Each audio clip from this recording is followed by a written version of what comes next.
many employers would say they want to hire the right person who has those soft skills that now we're calling human skills because they can teach technical skills. But what's interesting too is the way, AI is advancing and all the technology is advancing. Many of those technical skills can be outsourced, and the human factor is the thing that can't be replaced. And really, for a leader working on continuing to develop those human skills Yeah. is really, really key. Yeah. And I had a question a few weeks ago when I was presenting on this topic, and someone said, well, how does emotional intelligence feed into compassionate leadership or human skills? And it's all part of it, right? Mhm. And the number one factor, I think, is being really self aware. And part of it's being self aware of what are those hard skills that you need to know, but it's Mhm. also being aware of how you manage stress, how you are taking on people's problems. How are you dealing? Are you trying to solve all the problems of your unit? Or are you recognizing that in this moment, there's a lot that you have control of? So sitting in the present and moving forward, right? You're listening to the Brave OT podcast with me, Carlin Nink. This podcast is all about empowering occupational therapists to step up, level up, blaze some trails, and maybe engage in a little conscious rebellion in service of our profession, our clients, our work, our businesses, and living our mission wholeheartedly. We are all about keeping it real, doing hard things, unhustling, being curious, exploring, growing through our challenges, and finding joy, fulfillment, and vitality as we do so. Really, we're OTing ourselves and each other. I hope you love this episode.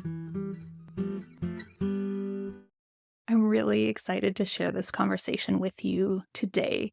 I'm talking to the impressive Kathryn Wise. She's not just an OT, she's a powerhouse in healthcare leadership, holding positions at McMaster University and at the University of California at San Francisco. In this conversation, we dive into a lot of cool stuff like compassionate leadership, burnout, human skills, and advocating for OT outside of our profession. So grab your favorite drink, get comfy, and let's get started on this journey with Kathryn. Welcome, Kathryn. I'm really excited that you're here to join me on the Brave OT podcast. Thank you. Thank you for having me, Carlin. And it's so good to see you again. We had so much fun recently. You invited me to speak in a course you're teaching at McMaster. Um, I feel like I'm going to mess up what the course is and what it's a part of, but I spoke in one of the classes. But tell us a little bit more about that course. So it is an elective course, the Masters of Health Management program at McMaster University. And this course, the program is designed for post-professionals, healthcare professionals who are in leadership positions or want to move into leadership positions. And it was the first time we have run this course, but this course was developed to help just provide a little bit more skill around some of the key leadership issues. And so you're my first module. And we started the semester off around just burnout and being kind leaders to each other, which is sort of not a great way to start off a semester, but just the reality that so many of us are completely burnt out or exhausted, and we don't have really good tangible solutions. So how can we just sort of sit and I know you and I were both a little nervous about that 90-minute discussion and how it was going to go, but I think we could have gone on for hours. Um, Love. and I think it was just a great way for us to just sort of start off the semester to say, let's just be kind over all of these heavy topics. So thank you for that. Yeah, no problem. It was a pleasure because I wasn't sure how it was going to go. All our planning was around sort of, well, we've got a case study. What are the articles? What does the research have to say? And we're a little bit worried about it being a venting session where Right. people share a lot of really heavy experiences and not, but the way it just flowed because of these beautiful people who were in the class and the way they shared what's been helpful, what's been challenging.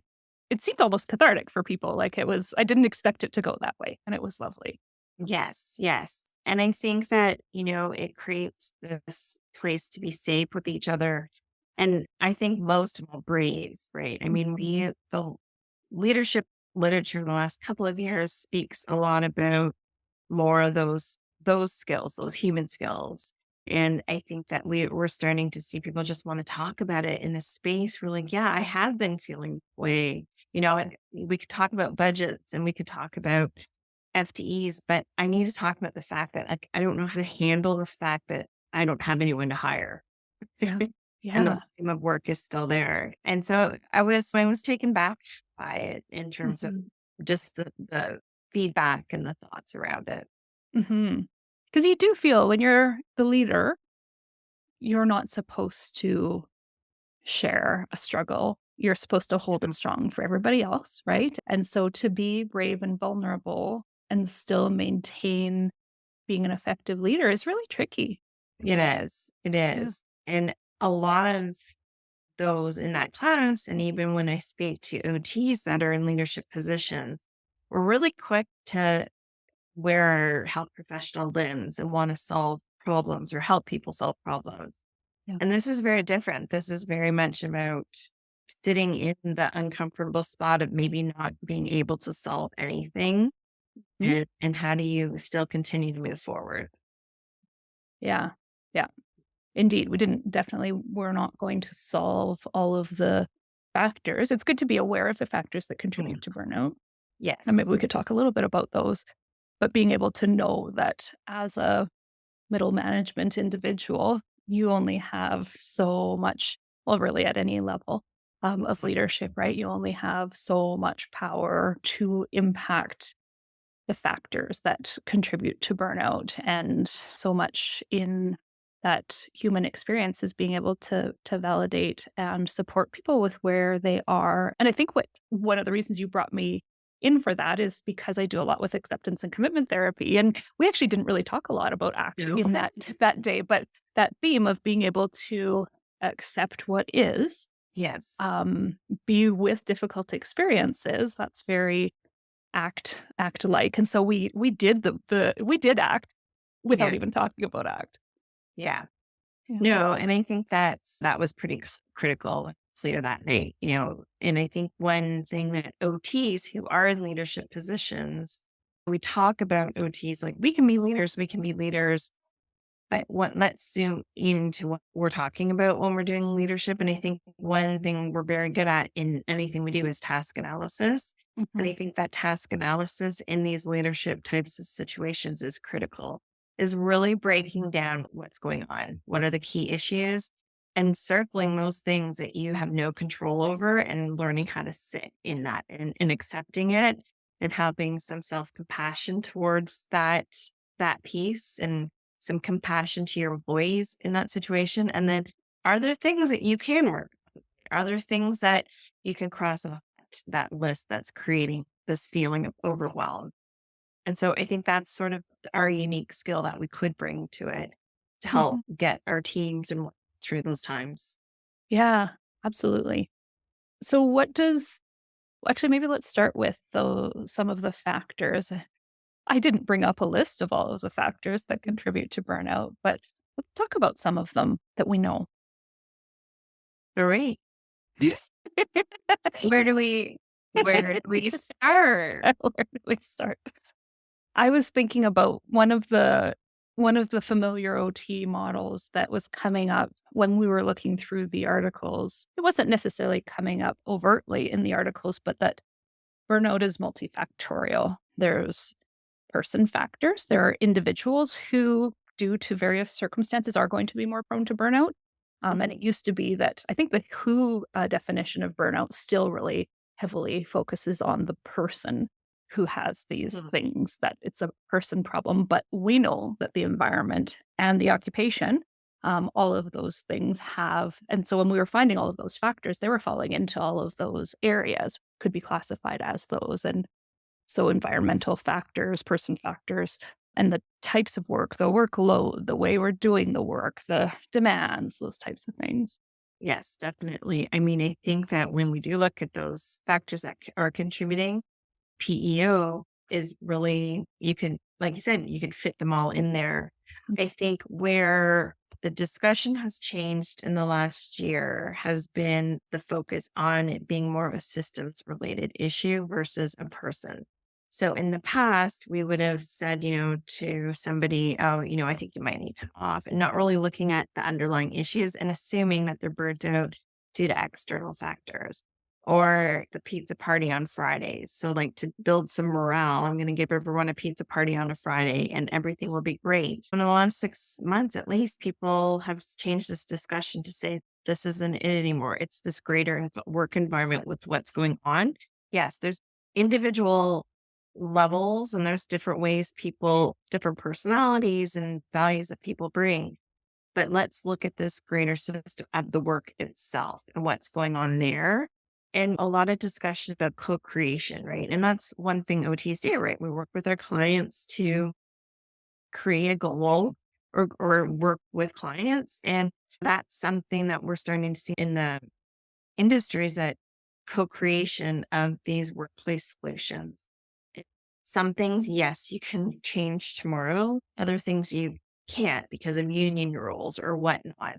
But let's talk about flexibility and what that means and being an autonomous worker. Those are actually the two critical things that people are asking for, is being able to not be micromanaged constantly and having some flexibility, but also knowing your manager's there. So it's this weird sort of dynamic balance. The challenge with that, though, is what's flexible for somebody is not for someone else. And it's Yeah. that dichotomy between flexibility and stability, right? Yeah. So employers want stability, but they also want you to be flexible because of client workload, right? And client surges.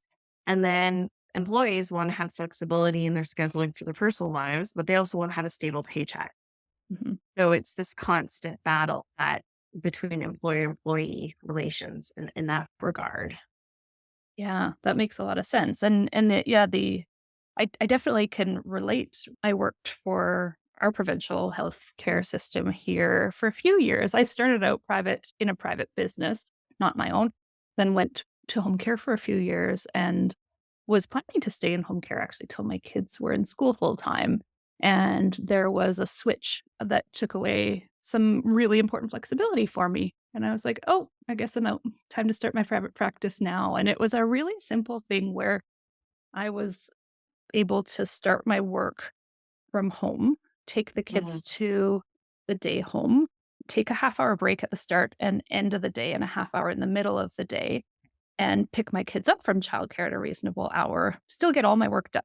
And they switched it that you had to go and sign in at 8:15 in the office and sign out at 8:15 in the office, which means you have to go into rush hour and then come back to the area which you work in, which is generally close to your home, and take an hour and a half worth of breaks in the middle of the day. And I would have needed to change healthcare providers. And I thought, no, that's it. This doesn't make sense because I'm getting all my work done. Like there's no question I was probably putting in more hours than I was required to. But that sort of sense of they needed a sense of stability around, well, is everybody doing the work? And that just wasn't workable for me. So And maybe the question could have been back to the employees.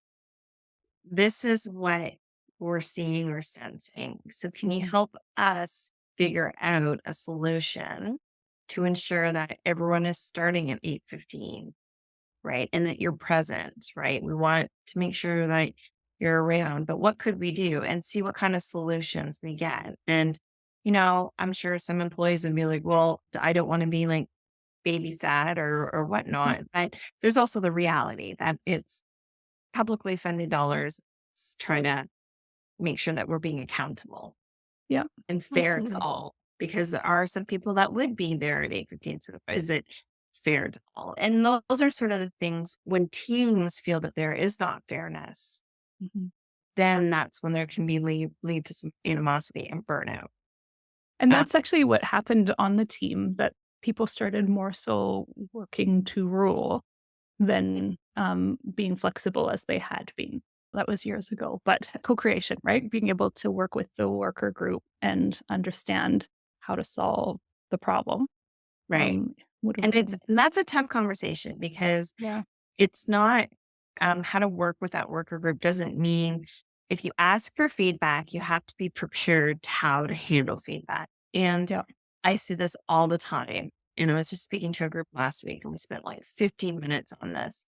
And it was that when you ask your employees for feedback and you can't necessarily implement it, or that is perceived that they're telling you what to do, you need to be able to manage what they tell you and saying like, that's a great idea, but these are some of the reasons why we might not be able to do that or do this. And how do you manage that people don't get disheartened or whatnot? Yeah. The other piece too that, we know leads to burnout an organization is that piece around community and Mhm. belonging and trust. As much as we just said it's about fairness, freedom, showing at 8:15 or whatever, it's also about if you hear from your employer, oh, you have to show up at 8:15, then there's that feeling that they don't trust me. Mhm. And that leads to burnout. So in terms of co-creating these solutions, it's really coming from a place of solving together and mutual respect and trust for each other. And it's being done to be punitive. It's being done to adhere to the rules of what needs to happen. The workers know the solution. They have the best ideas to deal with these issues. Yeah. Yeah, that makes a lot of sense. We also found in doing our burnout research that self compassion was a real key factor in predicting burnout. Like, if people weren't having that self compassion skill or practicing self compassion, but also a really great way to begin to address it. I know you talk about compassionate leadership. So, how does this all fit together? Well, it's that pull between compassion and empathy, right? And what is the difference, right? And so like empathy, as we know, is the recognizing that there is a challenge, but and then compassion is really taking it that step further and helping people not solve their problems, but recognize how can we co-create a solution together. Mhm. Because I recognize that, you're going through a tough time or whatever. And I think when we talk about it from a burnout side of things, it's being a compassionate leader, but also knowing how to recognize when you're crossing the line to being an OT, right? Because we want to Mhm. treat the situation. We want to, an employee comes in and says, I'm having some daycare challenges, and we're like trying to help them solve those problems. We need to make sure that we know how to stop at being that OT. Mhm. Let our employees know, like, I recognize this is a tough time. Have you considered A, B, and C? Or what if we shifted some of the work around this way during this period? That's compassionate leadership. But also recognizing that there are going to be times when you don't necessarily know what to do or have the capacity to do anything. And it's sitting in recognizing those feelings and knowing when you yourself need to take a pause in situations. Right, because being in empathy a lot can lead us to burnout, and we tend to be naturally good at that. Well, when we've gone into Yeah. healthcare as a profession, and we don't give that up when we become leaders. No. Um, but being able to know that difference and know where you can be most impactful, and Yeah. when we're all in on empathy, we're often not the most effective. And we can't, the humans are made to take on that much stress. Yeah. It's good to be empathetic. At least the other side of it is if you have some compassion in those situations, there's a little bit more of an action plan around it, is what Yeah. I like to think. What do you think? Well, I'm thinking, and this isn't a leadership situation, but I'm reflecting on a really difficult time in my life. Our son was in about to go into intensive care. So he had been a couple of days in the hospital. They didn't know what was wrong with him, and things were escalating. And it was at a teaching hospital, and the pediatrician and all of the residents came in to the room. It was quite overwhelming. And the pediatrician was crying, saying that we need to go to ICU, and she was deep in empathy, and that was terrifying for Mm, us.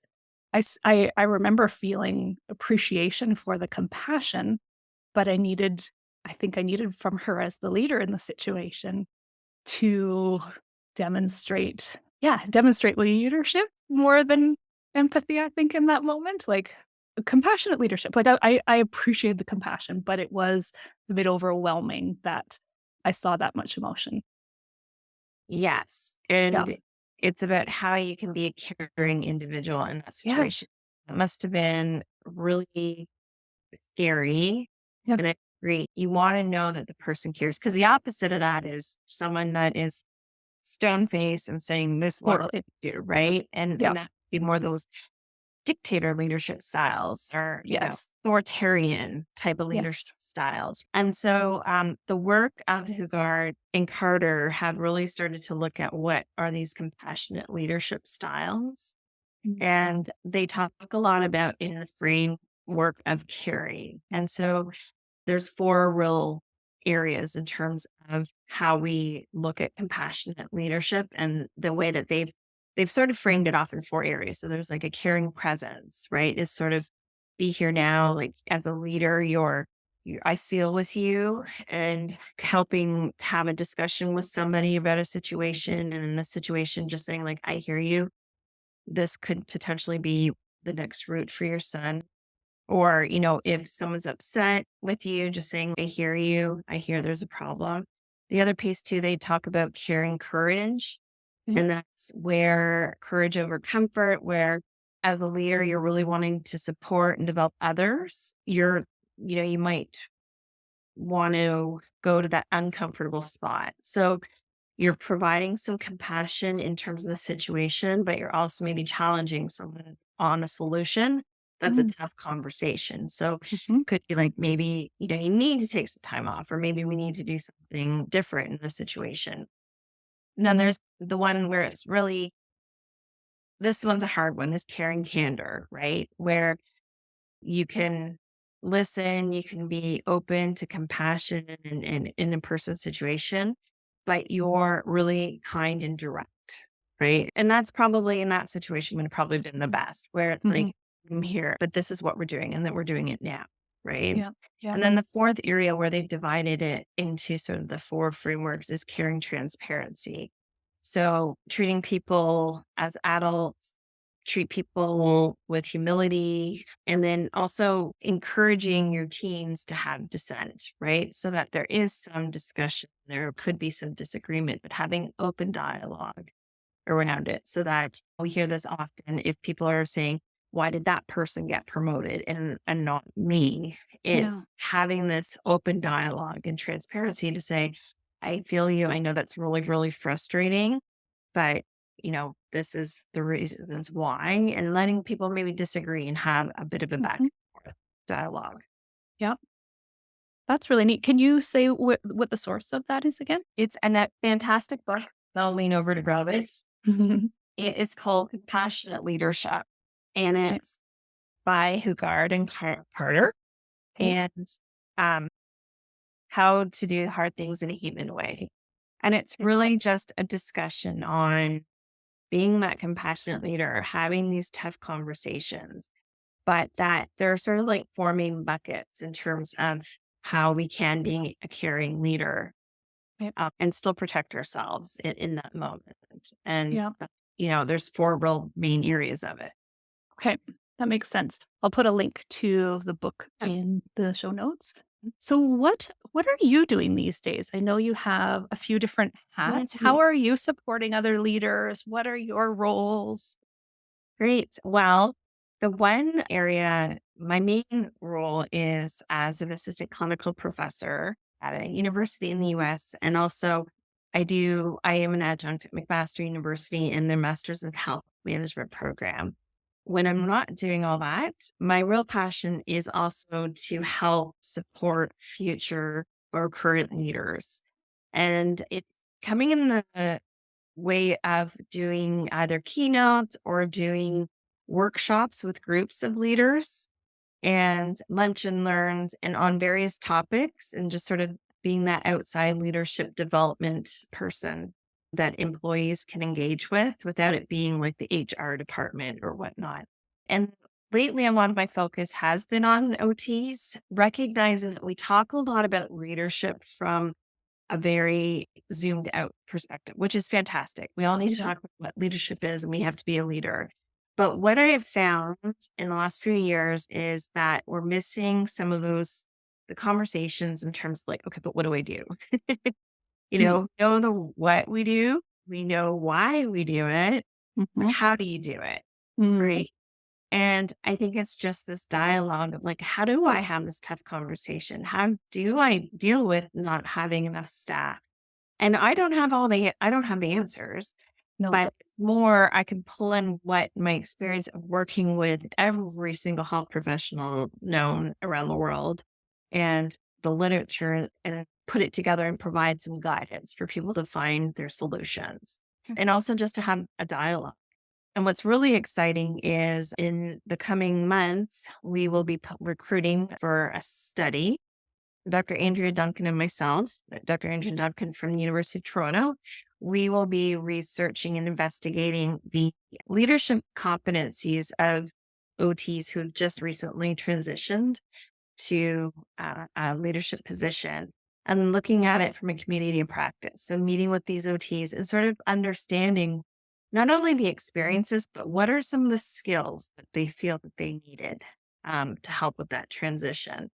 And so, we always assume that people need to know budgeting and accounting and strategy, and you do. You Mhm. do need to know some of that.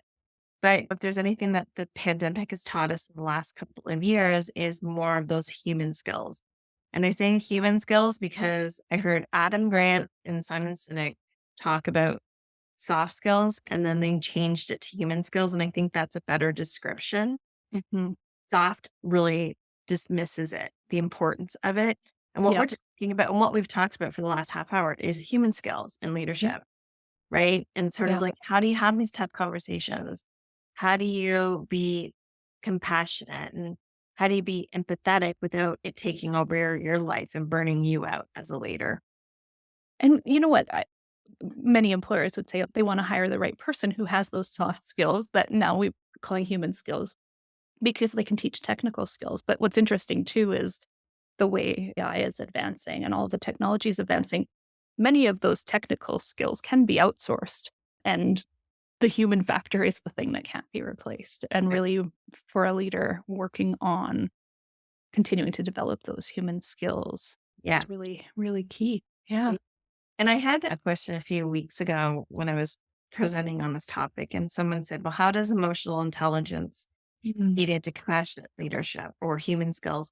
And it's all part of it, right? Mhm. And the number one factor, I think, is being really self aware. And part of it's being self aware of what are those hard skills that you need to know, but it's Mhm. also being aware of how you manage stress, how you are taking on people's problems. How are you dealing? Are you trying to solve all the problems of your unit? Or are you recognizing that in this moment, a lot that you have control of? So sitting in the present and moving forward, right? And we heard that, or, to go back to that night that you helped or Mhm. you were part of the McMaster group. So many said that I don't have enough staff, the workload's going up. Mhm. We don't even have nurses to hire. Mhm. So how do I deal with that? Right? It's not the pizza or bagel Friday solution. No. And I think what was the most inspiring moment in that question was that we just all paused and we said, we all don't have a solution. Mhm. And I think just recognizing that it was key. Like Yeah. we don't, no one has the solution, and shame on leadership who feels that people at a management level can come up with that solution when it's a bigger system issue. Isn't that so the truth? Like, I think about my work as a mental health OT.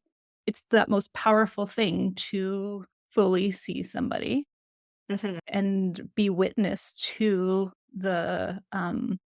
what can't be changed, and just say, "Wow, you are doing like, that is hard, and you are working so hard, Yeah. and you can't fix that problem," right? That just it just is, and that for the individual who's receiving it, it's like, "Oh, but I thought I had to fix it." Like, I thought, like, my performance is measured on how I fix this problem, right? And yeah, like some of these things just can't be. The budgets are this big, the needs are this big, pandemic comes along, there's more staff off Sure. work with burnout. Like, it's hard. It's It's really so hard. hard. Yeah. Mhm. And to be able to be that person for the leaders, for that leader to be that person for the staff, to witness and compassionately was key. Yeah. And I think maybe it goes back to your podcast title, right? Mm. Like a brave OT, or maybe we call it the Brave OT Leader podcast, whatever it is, right?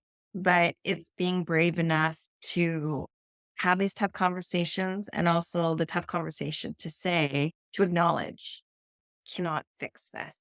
And I need to be kind to myself. And it goes back to the task analysis. What can I change? What can I do? And then recognizing those things that you can't do. The danger is when we get into that spiral of not really knowing what it is. So sometimes it's just acknowledging what you can't fix and holding on to it and being like, can't, that is bigger than me. You're not going to create more nurses tomorrow or more OTs to do the work tomorrow. Yeah. But if you can be a human for your staff, you maintain that relationship. Yeah. That makes a big difference. Big difference. Yeah. And that is brave to be human. Yes. Right. Very good. Oh, I like how we just brought this all back around. I ask everybody this question specifically. So what does being brave mean to you? I think that in the last 6 months, that has changed a lot.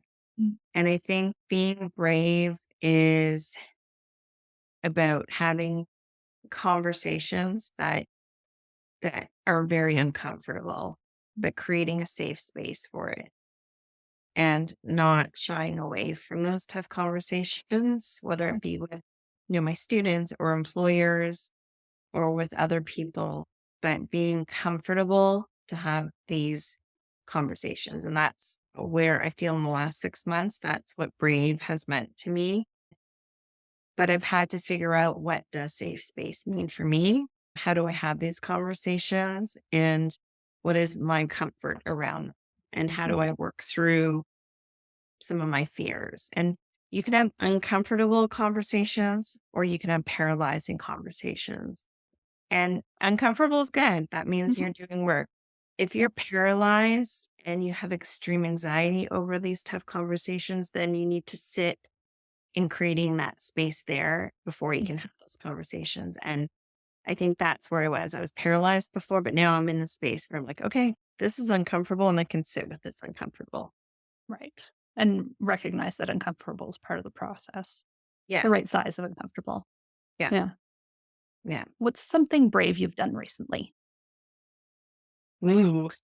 I would say really putting myself out there to tell others that this is the work I'm doing. I think, I started in pediatrics for a while, and then I'm very much to innovation. And then when I look at it, I've worked with healthcare leaders now for almost 15 years.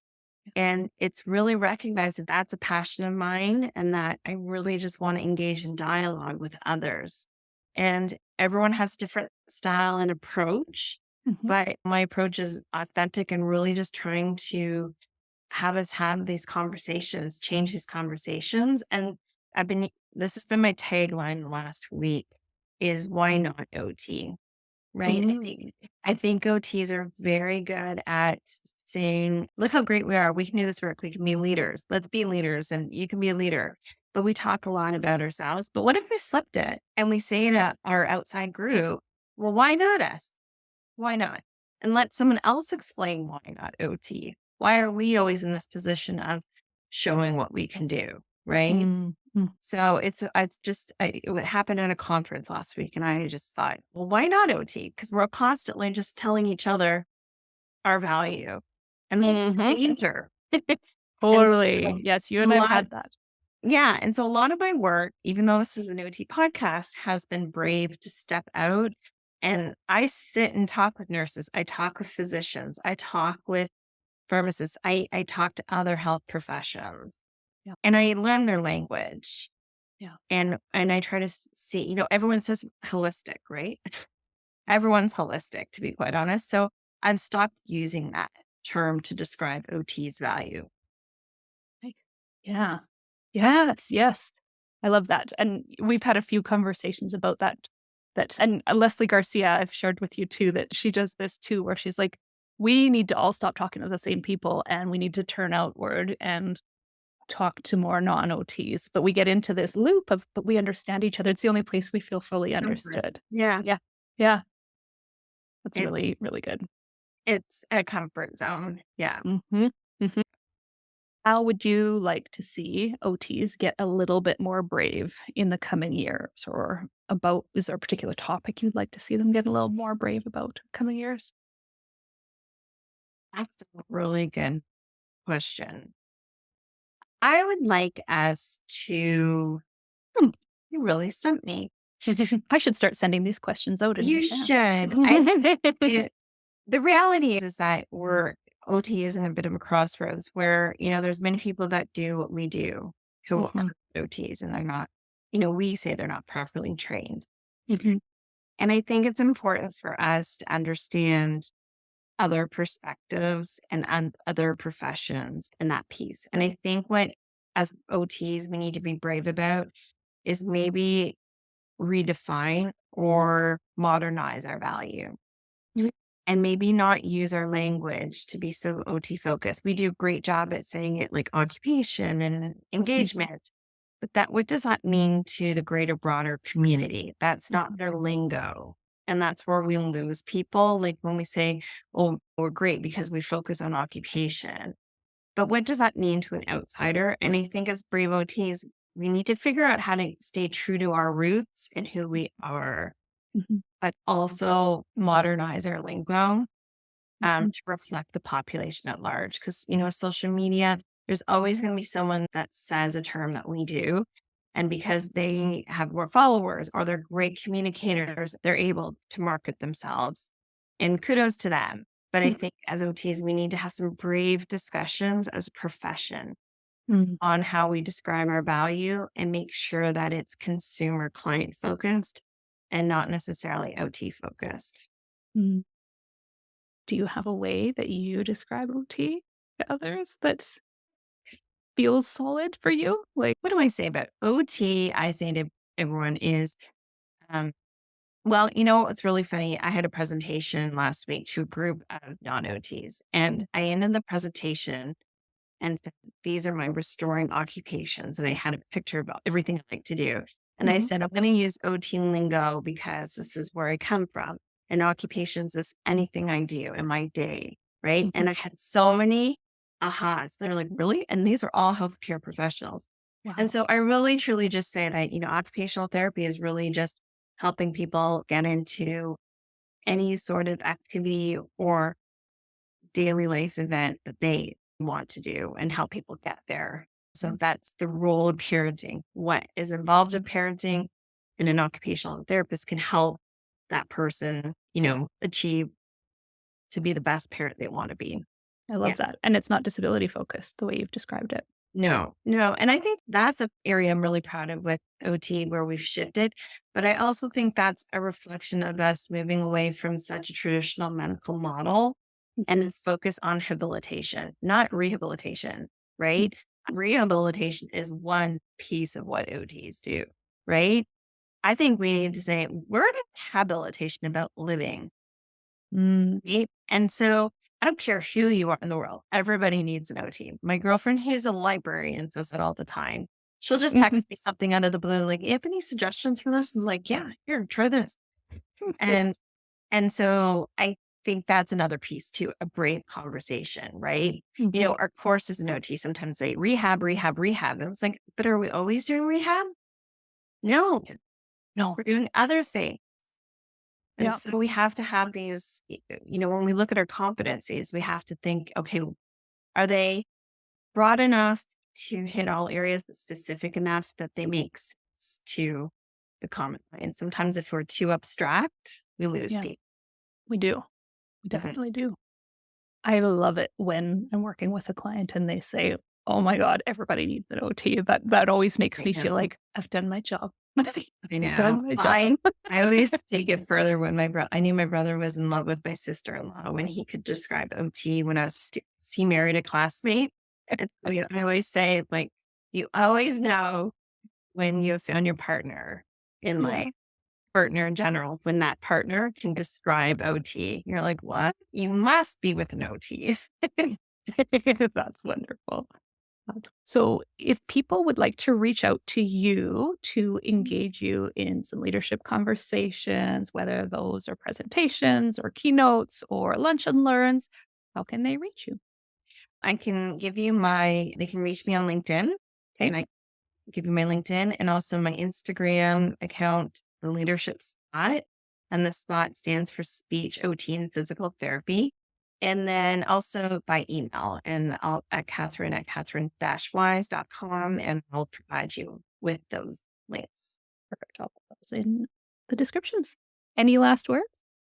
Thank you for this conversation. It's important work you're doing, and I'm so happy and proud of you and all that you're doing, and happy to be part of this community. Yeah. Oh, I so appreciate you you've been pushing me to be a little bit more brave too and saying, Carlin, there's a role for you in these other circles, in academia, in non OT circles, in, different ways. And I have to say, as I leaned into embracing coaching, because basically I can't do what I do as an OT on a global scale because I'm registered here, right? And so leaning into finding the lines between what's OT and coaching because it's very blurry, especially when Right. you start talking about habilitation. Like I'm doing that in everything I do, whether it's Everything. helping my kid with his diabetes or, figuring out how we're going to manage anything, right? And I'm never not with my OT hat, truly, but I have to find a line in order to do coaching versus OT and have lots of brave conversations and hard conversations with our regulatory body to kind of progress Mhm. how we're more connected now than we were 3 years ago, let alone 10 years ago when a lot of the regulations were written. But I think that as I leaned toward coaching, I felt a little bit of that. "Ah, I'm turning my back on OT a little bit." Yes. And I really actually sat with that for about 5 years, knowing that I could reach more people if I expanded beyond where I'm allowed to be an OT. Right. And what does that look like? Because through and through, I am an OT. So I felt like I almost like, okay, yeah, there's a way to progress with your career traditionally within an OT. Like I could be a leader, I could go into academia, I could pursue further education, Yeah. all of these things. And I chose a different route to expand my career. Yeah. That has to be done not as an OT, but it's one of the reasons I turned towards supporting OTs because it is my passion. Our profession is my passion. And you being able to say, hey, there's still room for you Yeah. to do these things too. In fact, that what you've been doing over here is really helpful on this side too. And I Yeah. appreciate you pointing that out to me. Wow. Thank you. It's tough, right? I don't know if other professions go through this, right? Where, Yeah. you know, there were a few years where I did step out of OT to work in a leadership position, and I thought, okay, that's it, no more OT. And then I went back to it. And I'm in the situation right now where, I have some opportunities to step out as OT again. Mhm. But I think the way my viewpoint is that the brave part of it is that I actually think it will help OT. And the conversation has been around the fact that I am OT is a part that they're really interested in. So, Mhm. it's being brave around that and figuring that piece out. And yeah, Mhm. Bringing ourselves to the table, so to speak. bringing ourselves to the table. Yeah. Ah, well, thank you. I Thank appreciate you. you. Thank you. I appreciate all your work. And that's a wrap for today's episode with Kathryn Wise. I hope you found it as inspiring and insightful as I did. If you loved the conversation, don't forget to subscribe to the Brave OT podcast and share this episode with your friends. Your support means the world to us and helps us keep bringing great content your way. Also, if you're looking for a little bit more information about burnout, I have a download for you. I'll put the link in the show notes. It's called the Banish Burnout and Find Your Mojo ebook. And in there is a quiz about the 12 stages of burnout so you can identify where you might be, what might be ahead if things don't change, and then what you might be able to do about that, depending which phase you're in. If you're in a phase where I might be able to help, reach out. I have a program called Activate Vitality that is really good at helping OTs who are either before that full-blown burnout stage or coming out of it so that they can find more alignment and vitality in the way they're living and working. Thank you for listening, and as always, be brave, OTs.